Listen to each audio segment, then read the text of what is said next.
ಪ್ರತಿ ವರ್ಷದಂತೆ ಈ ವರ್ಷವು ಬೆನ್ನಿಯಾಡಿ ಗ್ರಾಮದಲ್ಲಿ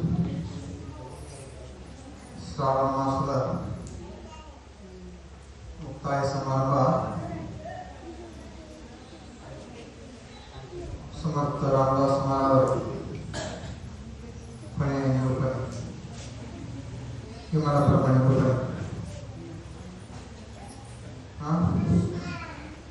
ಇಲ್ಲಿಯವರೆಗೆ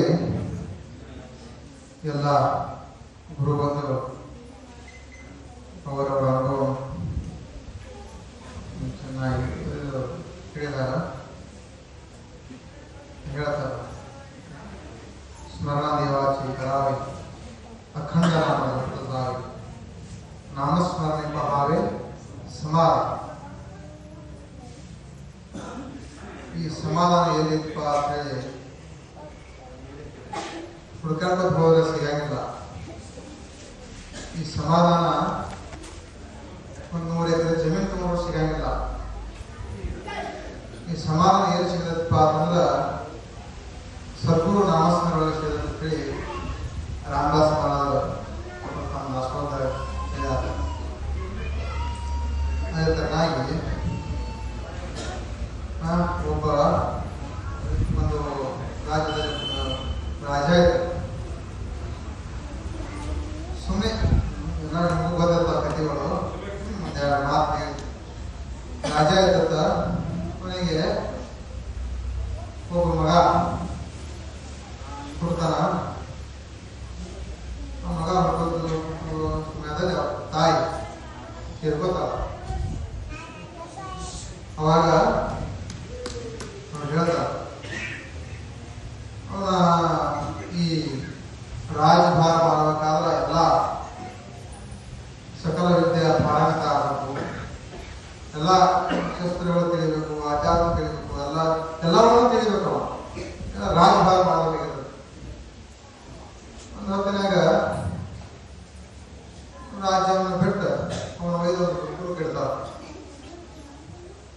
ಅಲ್ಲೆಲ್ಲ ಜ್ಞಾನಿಗಳು ಎಲ್ಲ ವಿದ್ಯೆಯನ್ನು ಬಲವರು ಕಲಿಸುವಂಥವ್ರು ಇದಾವ. ಇದು ಒಂದು ಗುರುಕುಲ ಇದ್ದಾಗ ನಾನು ನೋಡ್ರಿ, ಪ್ರಪಂಚದಾಗ ಏನಾರ ಸಮಸ್ಯೆ ಬರ್ತದೆ ನೀವೇನು ಹೇಳ್ತೀವಿ. ನಮ್ಮದಾಗ ಏನು ಮಾಡಂಗಿಲ್ಲ, ಸೀದಾ ಗುರುಗಳಿಗೆ ಭೇಟಿ ಆಗಬೇಕು. ಅವ್ರು ಹೇಳ್ತಾರೆ ತ್ರಾಸ ಉಪಾಯ ಹೇಳ್ತಾರೋ ಹಂಗ ಅವನು ವೈದ ಗುರುಕುಲದಾಗ ರಾಜ ವೈದ ಬಿಟ್ಟ. ಒಂದೊಂದು ರಾಜಭಾರ ನಡೀತು. ಹಂಗ ಕೆಲವೊಂದು ವರ್ಷಗಳ ಕಳೆದು ಅವನು ಹಂಗ ತನ್ನ ಎಲ್ಲ ಶಸ್ತ್ರವಿದ್ಯೆಗಳು ಎಲ್ಲ ಕಲಿತ 20-22 ವರ್ಷ ಕಳೆದು ರಾಜನಿಗೆ ಮುಪ್ಪು ಬಂತು. ನೋಡ್ರಿ, ಮುಪ್ಪು ಬಂದಾಗ ಮತ್ತೆ ಮುಂದೆ ಅವನು ತಯಾರು ಮಾಡಬೇಕಲ್ಲ ಅವನು ಅಧಿಕಾರಿ. ಅವಾಗ ರಾಜನು ಒಂದು ಅತ್ಯಂತ ಒಂದು ಯೌವನ ಹುಡುಗಿಯ ಮತ್ತು 2ನೇ ಮದುವೆ ಆಗಿರ್ತಾನ ರಾಜ. ಅಷ್ಟರೊಳಗೆ ಕಲಿಯೊಳಗೆ ಅವಾಗ ಆಕಿನೂ ರಾಣಿ ಅತ್ಯಂತ ಸುಂದರವಾಗಿರ್ತಾಳ. ಆ ರಾಜ ಗಮನಿಸಿ ಬಂದಿರ್ತಾನೆ. ಅವಾಗ ಇದೆಲ್ಲ ನಂದನಿಕೆ ಮುಗಿತದ ಒಳಗ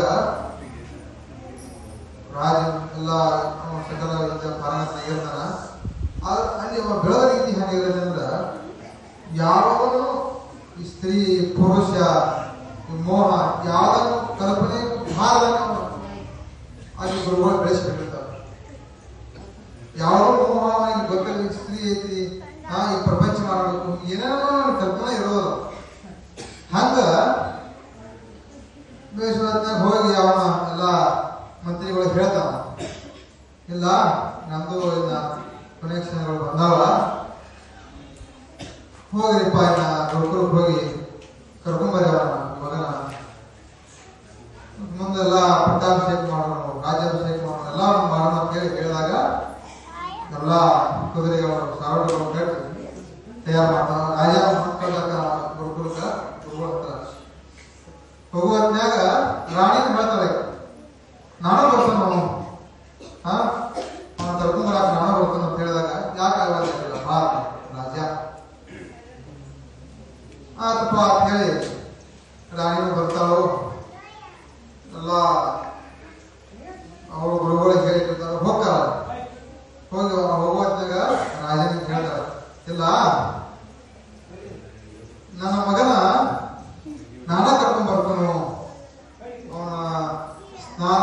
ಎಲ್ಲ ನಾನ ಮಾಡಿಸ್ತಾನು, ಅವನೆಲ್ಲ ವಸ್ತ್ರಗಳನ್ನು ನಾನ ಹಾಕ್ತಾನು, ಅವನಿಗೆಲ್ಲ ಅಲಂಕಾರವನ್ನು ನಾನ ಮಾಡ್ತಾನೆ ಅಂತ ಹೇಳಿ ರಾಜನ ಹೇಳ್ತಾರ.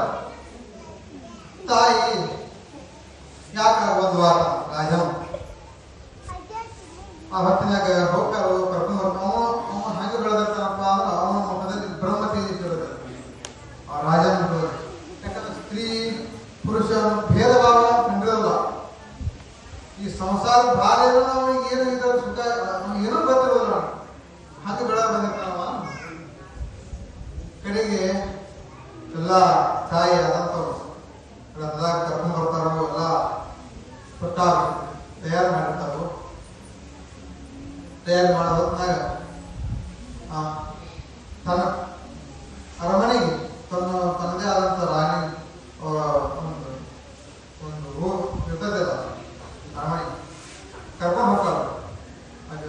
ರಾಣಿಯ ಒಂದು ಸ್ಥಳ ಕರ್ಕೊಂಡು ಹೋಗ್ತಾಳು. ಕರ್ಕೊಂಡು ಹೋಗಿ ಅಲ್ಲೆಲ್ಲ ಅವನ ಸ್ನಾನ ಮಾಡಿಸ್ಬೇಕು. ಮೈಗೆಲ್ಲ ತಿಳ್ಕೋದ್ಮೇಲೆ ಆಕೆಗೆ ಅತ್ಯಂತ ಯೌವನವಾಗಿರ್ತಾನೆ. ರಾಜ ಉಪವಾಸ ಆ ಮಲತಾಗಿ ತನ್ನ ಮಗನ ಮೇಲೆ ಮೋಹ ಆಗಿದೆ. ನೋಡಿ ಅಂತಾವಲ್ಲ ಇವೆಲ್ಲ ಗೊತ್ತಿರ್ತಾವ. ದೇವ್ರು ಹೇಳ್ತಿರ್ತಾರೆ ಸಮ ನಾವು ಒಂದು ಎರಡು ಮಾತು ಮಲಕ್ ಹಾಕ್ತಾವ ಅಷ್ಟ. ಮೋಹ ಆಗಿರ್ತಂತ ಹೇಳ್ತಾವ. ಮೋಹ ಆದ ತಕ್ಷಣ ಮತ್ತವ್ ಏನು ಗೊತ್ತೇ ಇಲ್ಲ ಅದ್ರ ಗೊತ್ತಲ್ಲ. ಇವು ಹೆಣ್ಣ ಇದು ಸಂಸಾರ ಗೊತ್ತಲ್ಲ. ಅವರು ಏನು ಹೇಳ್ತಾರೆ ಅವನಿಗೆಲ್ಲ ರಾಜಭಾಗ ಹೆಂಗೆ ಮಾಡಬೇಕು ಅಧ್ಯಾತ್ಮ ಬದಲೆಲ್ಲ ಹೇಳ್ತಾರ ಅಂತ ಕೇಳ್ತಾಳೆ ರಾಣಿ. ಇಲ್ಲ ನೀನು ನನ್ನ ಜೋಡಿ ನನ್ನ ಇಚ್ಛೆಯನ್ನು ಪೂರೈಕೆ ಮಾಡು. ನಾ ಎಲ್ಲ ನಿಮಗೆ ರಾಜ್ಯ ಎಲ್ಲ ಸಾಯೋವರೆಗೇನು ಅತ್ಯಂತ ನೀವು ಸುಖಿಯಾಗಿ ನೋಡ್ಕೊಂಡು ಹೋಗ್ಕೊಂಡು ಅದು ಹೊತ್ತಿನಾಗ ಅವನಿಗೆ ಎಲ್ಲ ತಿಳಿದೇನೆ ಇಲ್ಲದ. ಈಗ ಯಾಕೆ ಹಿಂಗೆ ಮಾತಾಡ್ತಾರೋ ಏನು ಉದ್ದೇಶನ ಗೊತ್ತಾಗೋಲ್ಲ. ಆ ಕಲ್ಪನಾ ಅವನಿಗೆ ಆ ಕಲ್ಪನಾ ಆ ಸ್ಥಿತಿನ ಅವನಿಗೆ ಬಂದಿರೋಲ್ಲ ಅಂತ. ಅವಾಗ ರಾಜಾಗ ಏನು ಹೋಗಪ್ಪ ಕರ್ಕೊಂಡ್ ಬರೋರಿ ತಯಾರಾಗ ನೋಡಿ ಮಗ ಅವಶ್ಯಕ ಟೈಮ್ ಆಯ್ತು ಹೇಳಿದಾಗ ಮೊದಲ ಮಂತ್ರಿಗಳು ಬರ್ತಾರ. ಬಂದು ನೋಡಿದಾಗ ಆಗೈತಿ ಮಹಾರಾಜರು ಕೇಳಿದಾಗ ಇನ್ನೂ ಇಲ್ಲಪ್ಪ ಇನ್ನೂ ಸಮಯ ಐತಿ ಇನ್ನೂ ಸ್ನಾನ ಮಾಡಕ್ಕೆ ನಾವು ಏನೋ ಹೇಳಿ ಕಳಿಸ್ಬಿಡ್ತಾರ. ಮತ್ತಾಕಿ ಅದನ್ನ ಕೇಳ್ತಾರ. ಅವ್ರ ದೇವರು ಹೇಳ್ತಿದ್ರು ಅವೇನ ಸೋಲಿಲ್ಲ ಆಕೆಯನ್ನು ಗೆದ್ದಿಲ್ಲ. ಅವ್ರ ಭಯ ನಾವು ಕೇಳಿದೆ ಅಷ್ಟ. ಕೊನೆಯದಾಗಿ ಸಿಟ್ಟು ಬರತ್ತೆ ರಾಜ. ಆ ಕಡೆದ ಬಲ ಅಂದವ ಯಾರು ಏನಿದೆ ಅಲ್ಲ ಇಟ್ಟಕ್ಕೆ ನಂಗೆ ಯಾರು ಬಗಲ ಮಾಡ್ಬಿಡ್ತಾರ. ಅಷ್ಟೊಂದು ಮ್ಯಾಗ ಹೋಗಿ ಆ ತಾಯಿ ಅವನ ಮ್ಯಾಗ ಬಿಡ್ತಾರ. ಇಲ್ಲ ನಿನ್ನ ಮಗ ನನ್ನ ಕೆಡಿಸಿದ ಅಪವಾದ ಬಿಡ್ತಾರ ಮಗನ ಮ್ಯಾಗ. ತನ್ನಗ ಅಂದ್ರ ಅಕ್ಕಿ ಮನಸ್ಸಿನಾಗ ಏನತ್ತಲ್ಲ ಅದನ್ನ ಅವನ ಮ್ಯಾಗ ಹಾಕಿ ಇಲ್ಲ ನಿನ್ನ ಮಗನ ಕೆಡಿಸಿದ ಅನ್ನತ್ನಾಗ ರಾಜನು ಬಹಳ ವಿಷಯಕ್ಕಿರ್ತಾನ. ತನ್ನ ಮಗನ ಮ್ಯಾಗ ವಿಶ್ವಾಸ ಇದ್ದಾಳದ ಶಾಂತಿ ಮಾತು ಕೇಳಿ ಅವರೆಲ್ಲ ಮಂತ್ರಿಗಳು ಬರೋದು ಇಂಥ ಒಂದು ದುರ್ಘಟನೆ ಆಗೈತಿ ಅಂತ ಹೇಳಿ ಯಾವ ಪಟ್ಟಾಭಿಷೇಕ ಮಾಡಬೇಕಾಗಿತ್ತಲ್ಲ ಅದ ಕುರ್ಚಿಗೆ ಕಟ್ರಿ. ಯಾವ ತಾಯಿನ ಈ ಮುಟ್ಟವರ ಕೈಗಳನ್ನು ಕಡೀರಿ. ಯಾವ ತಾಯಿನ ಕಣ್ಣುಗಳನ್ನು ಕೆಟ್ಟ ದೃಷ್ಟಿ ನೋಡಿ ಆ ಕಣ್ಣುಗಳನ್ನು ಕೀಳ್ರಿ. ಯಾವ ತಾಯಿನ ಕಾಲಗಳನ್ನು ಸ್ಪರ್ಶ ಮಾಡ್ಯಾವಲ್ಲ ಆ ಕಾಲಗಳನ್ನು ಕಡಿದು ಹಾಕಿ ಅಂತ ಹೇಳಿ ಅದನ್ನೇ ಮಾಡ್ತಾರೆ ರಾಜಾಜ್ಞೆ ಮಾಡುವ ಹೊತ್ತಿನಾಗ ಒಂದು ರಾಜಾಜ್ಞೆ ಮಂತ್ರಿಗಳು ಅವ್ರು ತಗೊಂಡು ಹೋಗಿ ಅದೆಲ್ಲ ಕಟ್ಟಿ ಕಣ್ಣು ತೆಗೆದು ಕೈಕಾಲು ತೆಗೆದು ಇವನೊಂದು ನೀರಿಲ್ಲದ ಭಯ ಹೋಗಿ ನೀರು ಬರಿಪ ಅಂತ ಹೇಳ್ತಾರೆ ಕಡೆಗೆ ರಾಜ. ಅವಾಗ ರಾಜಾಜ್ಞೆ ಅಂತ ಒಯ್ದು ಉಗ ಬಿಡ್ತಾರ. ಒಂದು ಕಾಡಿನೊಳಗೆ ಅಲ್ಲಿ ಒಯ್ದು ಆ ಸ್ಥಳದೊಳಗೆ ಎಲ್ಲ ಜ್ಞಾನಿಗಳು ಸಂತರು ಶರಣರು ಧ್ಯಾನ ಮಾಡುವಂತ ಜಾಗ ಸುತ್ತಮುತ್ತಲ್ಲ. ಅವತ್ನಾಗ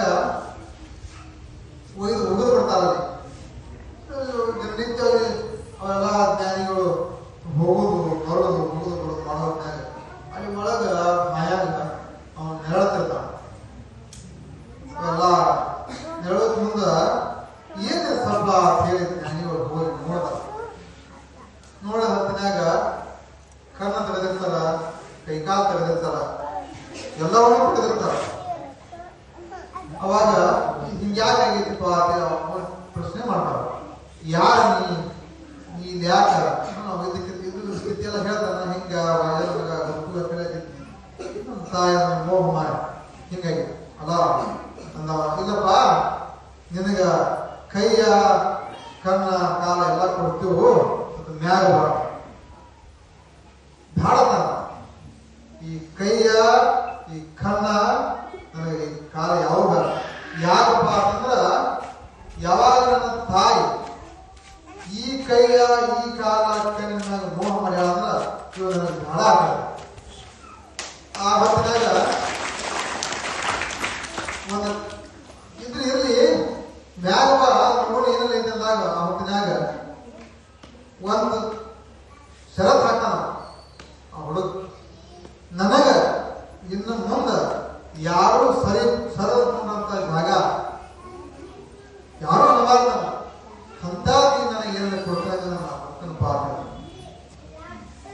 ಆತಪ್ಪ ಬಾ ಅಂತ ಹೇಳ್ತಾನ. ಮ್ಯಾಗ ಬರ್ತಾನ.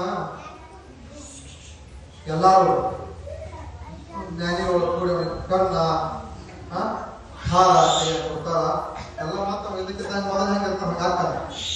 ಅದ ಹೇಳ್ತಾರಲ್ಲ, ಅವ ಅಷ್ಟೆಲ್ಲ ಬಂದ ಮಾಡಕ ಮತ್ತೆ ರಾಜ್ಯ ಕಡೆ ಹೋಗ್ಬೇಕಾಗಿತ್ತ, ಎಲ್ಲ ಸತ್ಯವಾಗಿ ಹೇಳ್ಬೇಕಾಗಿತ್ತ.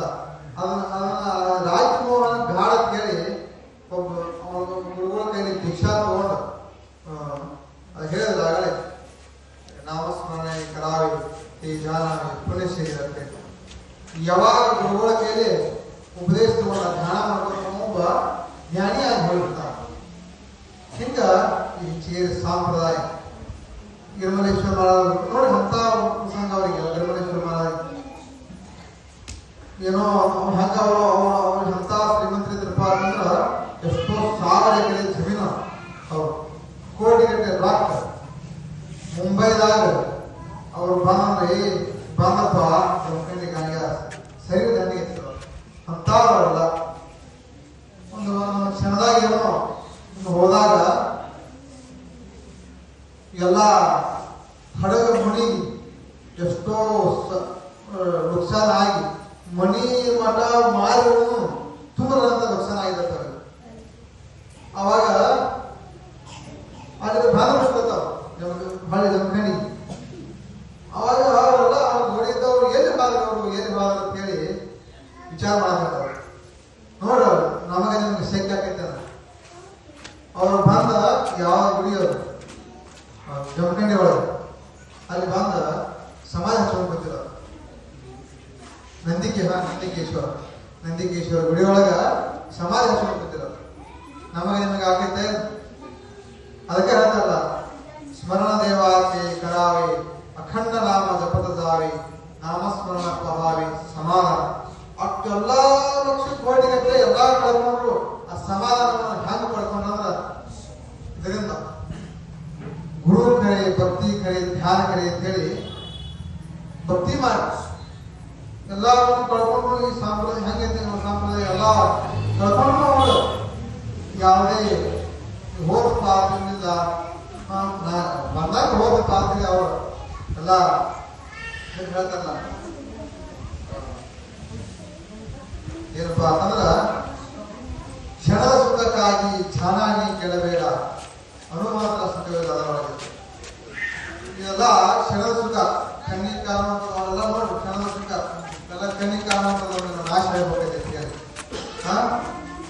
ಎಲ್ಲ.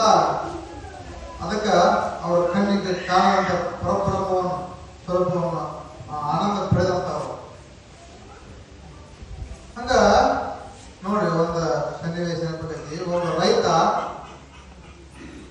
ಏನೋ ಒಂದಷ್ಟೇ ಒಂದು 4 ಎಕರೆ ಜಮೀನ, ಒಂದು ಅತ್ಯಂತ 4 ಮಂದಿ ಮಕ್ಕಳು, ಅವರೆಲ್ಲ ಸುಖಕರವಾಗಿ ಜೀವನ ನಡೆಸ್ತಿದ್ರು.